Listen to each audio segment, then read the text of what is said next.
8:31 na po ng umaga. Narito na po ang ating sunundang pangunahing news ngayong Friday! Palakpakan po dyan! July 3 na po.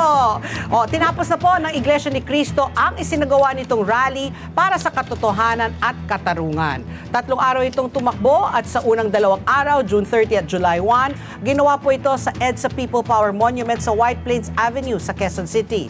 Ipinagpatuloy naman ito kahapon sa Liwasang Bonifacio sa lungsod ng Maynila matapos bawiin ng lokal na pamahalaan ng Quezon City ang permit para dito. Nagpasalamat po si Iglesia ni Cristo spokesperson, Brother Edwin Zabala, sa lahat ng nakikiisa sa rally. Narito po ang kanyang pahayag. Maraming salamat sa inyong lahat sa pakikipagkaisa ninyo sa mapayapang kilusan nating ito. Salamat sa inyong pagtitiyaga na kahit umuulan o mainit ang araw, ay narito pa rin kayo alang-alang sa kahalagahan ng ating mithiin. Pinasasalamatan din natin ang mga naging panauhing tagapagsalita, ang mga pulis na nagbigay seguridad, at ang mga opisyal na nagbigay pahintulot sa atin na makapagtipon dito. Higit sa lahat, nagpapasalamat tayo sa Diyos at umaasang kung ano ang kanyang kalooban ay siyang makapangyayari. Naniniwala tayo na naiparating nating malinaw sa mga kinauukulan ng ating mensahe. Loobin nawa ng Diyos na maghari ang tunay na katarungan sa ating minamahal na bansa at huwag nawang magtagumpay ang sino mang bumabaluktot sa batas para lamang sa kanilang makasariling kapakanan kahit na ikapariwara ng ating bansa. Dito natin tinatapos ang ating peaceful rally. Kung paanong mapayapa, maingat at maayos tayong naglakbay papunta rito, nawa ay gayon din sa ating pag-uwi. Maraming salamat. Yan pong tinig ni Brother Edwin Zabala. Dumalo po sa 3 araw na rally ang ilang personalidad para magsalita tungkol sa sinasabing korupsyon sa kasalukuyang administrasyon. Kabilang dito ang kapatid ni Pangulong Ferdinand Marcos Jr. na si Senator Amy Marcos. Nakiisa rin si Batangas Representative Leandro Leviste, Senator Robin Padilla at Senator Rodante Marcoleta. Naging sentro rin ng mensahe ng rally ang pagkontra ng Iglesia ni Cristo sa napipintong pagsasampa ng kasong plunder laban kay Senator Marcoleta kaugnay ng 75 million pesos na donasyon sa kanyang kampanya para sa pagkasenador noong 2025. Nagmula ang donasyon sa 3 individual, kabilang na po dyan si dating Congressman Mike Defensor. Sa isang pahayag noong unang araw ng rally, inilatag po ni INC spokesperson Edwin Zabala ang posisyon ng INC sa naturang issue. Balikan natin po ang naturang pahayag. Gaya ng alam ng marami, si Senator Dante Marcoleta ay nanguna sa pag-iimbestiga sa isa sa pinakamalaking pandarambong na naganap sa ating kasaysayan. Sinimulan niya ito nang siya pa ang chairman ng Blue Ribbon Committee ng Senado. Subalit, pinalitan ng liderato ng kumiting ito. Gayunpaman, itinuloy niya ang paghahanap ng hustisya para sa atin na mga mamamayan. Ang ipinagtataka namin ay kung bakit siya na nagsusulong sa pag-expose ng mga sangkot sa napakalaking pagnanakaw sa Pilipinas ang kakasuhan at ipakukulong sa halip na ang mga na-expose. Ang ikinakaso kay Senator Marcoleta ay plunder na isang non-bailable crime.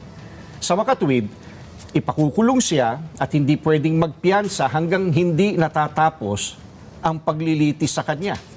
Sa madaling salita ay hindi na niya maitutuloy ang paglalantad o pag-expose sa mga sangkot sa pandarambong na naganap. Pero paano naging plunder ang pagtanggap ng campaign donation?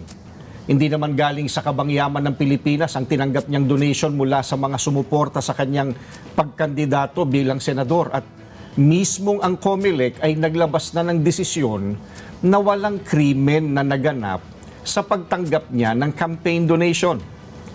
Sinusuportahan ng Iglesia ni Cristo ang itinataguyod ni Senator Marcoleta dahil ito rin ang posisyon namin.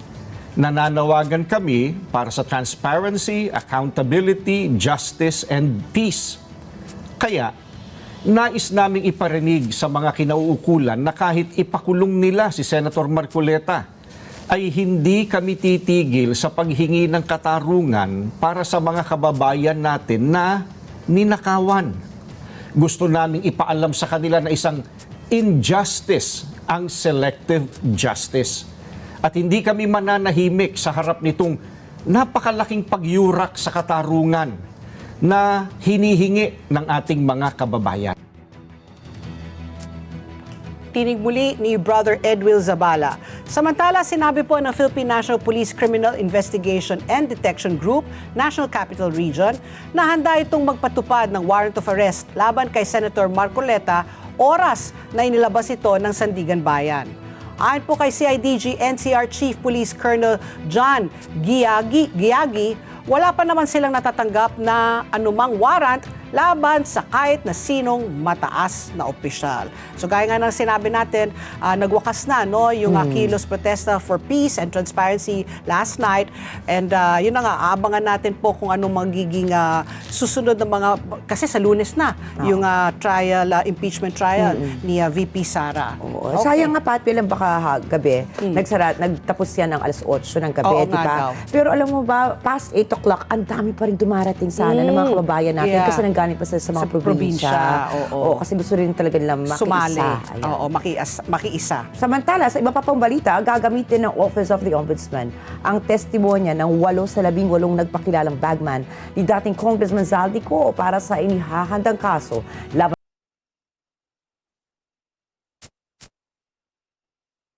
balak na paghahain po ng plunder case laban kay Marcoleta? 50-50. Hindi natin alam.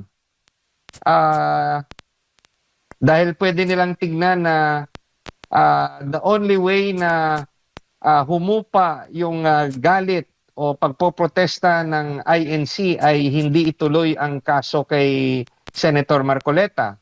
Pero pag ginawa naman nila yon, magrereklamo naman yung kanilang mga kaalyado at magsasabi na natakot ang ombudsman sa ginagawang pagtitipon ng mga tao as led by the INC. So, yung makakasagot lang yan ay panahon. Tignan natin kung ano ang gagawin ng ating ombudsman. Hey, how do I export this PDF? Show me how to find the new hire Real manual. quick, can you tell me how to... If your coworkers are asking you to repeat yourself all the time, you need to... Kung itutuloy niya ang kanyang paghahain ng kaso laban kay Senator Marcoleta. Kasi sinabi niya na nandyan na ready for filing So, pag hindi niya in-file for whatever reason, siguro masasabi natin na good for Senator Marcoleta at umubra ang rally. Pero yung tanong natin, titigil ba ang pakikilahok ng INC sa mga rally kung babawiin ang pagkaso kay Senator Marcoleta? Yung rally ba na ito ay dahil lang ba para kay Senator Marcoleta? Yan rin yung ating aabangan. Opo, bago ko lang ipasa kay Partner Admar, sa karanasan po ninyo bilang isang abogado po, attorney, mayroon na hubang mga kasong na-absuelto o hindi na ipagpatuloy dahil sa mga protesta or mga pagtitipong ginagawa tulad po na ganito? Wala akong maalala na specific instance. Baka nagkaroon na rin in the past, but I cannot recall of any. So, but a certain political conditions clearly has affected also the possible decisions of the authorities. Just like the case, for example, yung case ng mga ibang senador na sinabi nandyan na yung kaso, pero nung bumaliktad ng alyansa ay ipapatuloy pa ang pag-aaral. So, there are certain conditions that could affect the decisions of certain political figures or figures in government. Dahil, pwede na rin mag-iba ang kanilang perception sa pag-aral ng ebidensya na nasa harap nila. A case could either go right or left.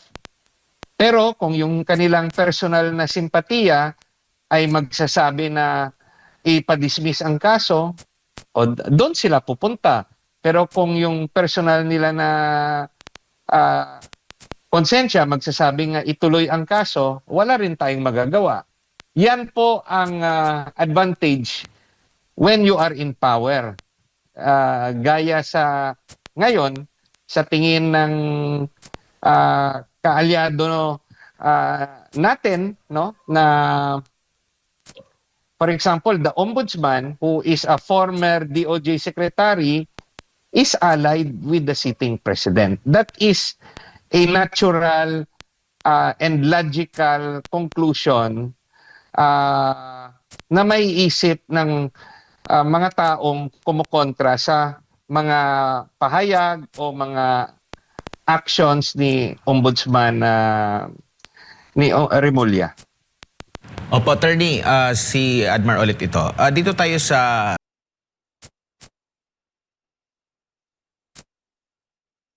kay dating Speaker of the House, Martin Romualdez. Ito ay matapos matukoy na hindi pa bago-bago at walang pasubali ang paglalahad nila ukol sa mga sinasabing delivery ng malalaking halaga ng pera. Ayon kay Assistant Ombudsman Mico Clavano, umabot ang mga investigador sa naturang desisyon matapos makapanayam ang mga dati umanong bodyguard ni Ko. Ipinaliwanag ni Clavano na hindi nila magagamit ang testimonya ng 10 sa mga ito dahil masyado malawak ang kanilang mga sinabi. Naghayag din ng pagkadismaya si Clavano na nababalam ang kanilang investigasyon at case build-up dahil hindi pa rin pinapapirma ng abogadong si Levito Baligod ang mga dati umanong bagman sa kanilang mga affidavit. Noong June 20 pa dapat napirmahan ang mga ito pero humingi ang mga dati umanong bodyguard ng extension. Nauna nang sinabi ng Ombudsman na nais itong gawing state witness si dating Public Works and Highways Secretary Manuel Bonoan. Para sa mga abogado ni Romualdez, pwede itong tignan bilang indikasyon na walang ebidensya mag-uugnay kay Romualdez sa mga maanumalyang flood control projects. Ayon po sa mga abogadong sina Ade Fajardo at Elaine Atienza, ang planong paglalagay kay Bonoan sa Witness Protection Program ay pagtatangkaang gawing tampulan ng sisi si Romualdez at kalaunay pagtukoy sa kanya bilang mastermind. Iginiit ni Atienza na sa mga nakalipas sa pagdinig ng Senado at Kamara de Representantes ukol sa anomalya sa flood control, walang nakaupo at dating opisyal ng DPWH na tumukoy kay Romualdez bilang partido sa anumang pagpaplano, pagkuha, pagpapatupad at paglalabas ng pondo para sa anumang ghost projects.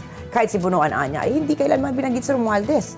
Isinilarawan naman ni Fajardo si Bonoan bilang pinakakontaminado, labis na may kinikilingan at isa sa may pinakamalaking pananagutan sa mga nasasangkot sa naturang eskandalo. Ayan, abangan rin natin kasi marami talagang naniniwala no, na si dating Speaker of the House Martin Romualdez ang isa sa pinakamalalaking isda. Balyena diba? nga Balyena daw. kasama ni Zaldico. Diba? Kasi talagang sila yung gumalaw-galaw nga dyan ng Allegedly. budget. Oo, allegedly. Diba? Because Zaldico was chairman of the Appropriations Committee, tapos speaker nga si speaker at the time si Martin Romualdez. So sila yung mga parang tinatag na mga malalaking isda. So tingnan natin kung magpo-prosper nga yung kaso, kasi syempre inaano ng depensa, 'di ba, ng mga abogado ni dating Speaker Martin. Marami rin kung may question nga, di ba, bakit si Manuel Bonoan ang ginawang state witness? Sabi nga sa ating balita. Siya yung kalihim. Oo. At saka di ba may napag-usapan natin yan before with the lawyer na kung sino yung pinaka-most contaminated. Ayan, sinabi na nga siya, dapat hindi sila qualified as a correct. state witness. So marami mga bago, Oo. mga unprecedented na mga pangyayari ngayon. Kaya nga, may rally ang INC for Peace, Transparency, di ba? Parang selective justice is still injustice. Sa ibang balita, itinuturing po ni Pangulong Ferdinand Marcos Jr. bilang vote of confidence o paghahayag ng kumpiyansa sa potensyal ng Pilipinas at sa mga polisiyang pang-ekonomiya ng administrasyon. Sa nakalipas na 4 na taon ang pag-angat ng bansa, ito na nga, mamaya pag-uusapan natin, sa upper middle income country status. Nauna na pong inulat ng World Bank na aabot ng Pilipinas ang upper middle income status matapos makapagtala ang bansa ng 5.8% na average annual gross domestic product o GDP sa nakalipas na 5 taon. At para po kay Pangulong Marcos, pagkilala ito sa pag-unlad at katatagan ng Pilipino. Narito po ang pahayag ng ating Pangulo.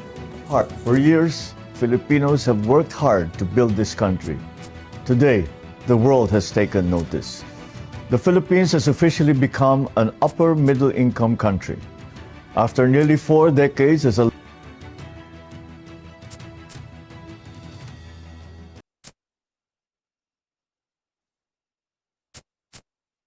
Plunder case ni Senador Rodante Marcoleta.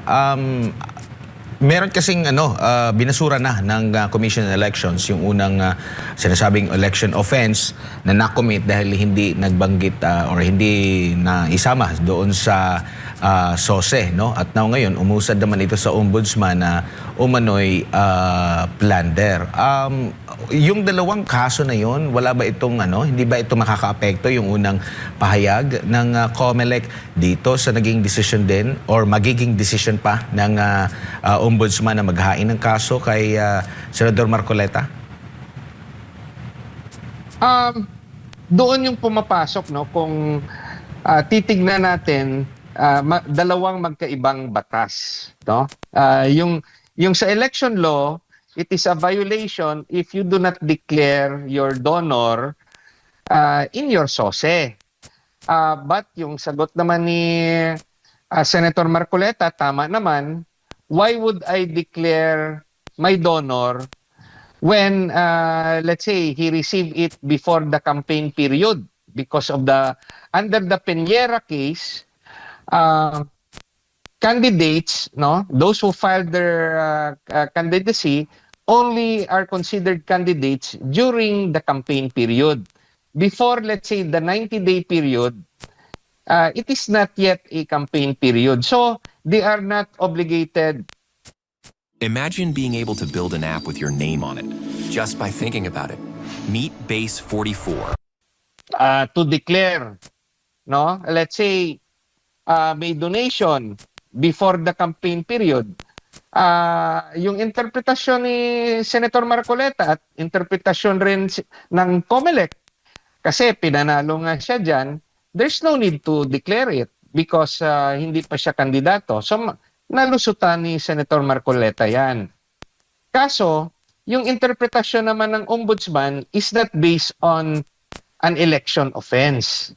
There's the general rule na kung ikay public official, dapat huwag kang tatanggap ng pera na malalaki. Kasi gifts, ordinary gifts are allowed. Let's say, birthday mo, binigyan ka ng bottle of wine, okay yan. Yung mga gifts of no big value. Pero pag malalaki, lalo na binigyan ka ng 75 million in 3 instances, no, na to accumulate, it becomes 75 million.